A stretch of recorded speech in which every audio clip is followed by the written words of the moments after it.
Hello friends, स्वागत आहे तुमचं सपनाज फूड स्टेशनमध्ये। आज आपण अगदी स्वादिष्ट आणि झटपट होणारे कांदे पोहे ही रेसिपी बघणार आहोत। त्यासाठी आपल्याला लागणार आहेत स्वच्छ केलेले जाड पोहे। त्याला आपण नीट 2 ते 3 पाण्याने स्वच्छ धुवून घ्यायचं आहे। पाणी निथळलं की आपल्याला त्यात लगेच चवीपुरतं मीठ घालून नीट मिसळून घ्यायचं आहे।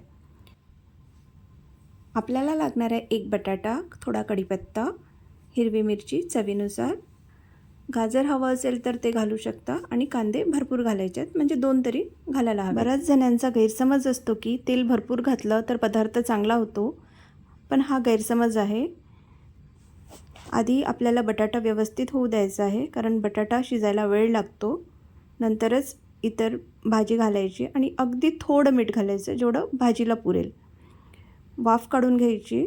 भाजी झाली की त्यात जिन्नस घालायचं, नीट परतवायचं आणि नंतर त्यात आपल्याला पोहे घालायचे आहेत। बघा, पोहे छान भिजले आहेत आणि एक एक दाणा मोकळा झालेला आहे।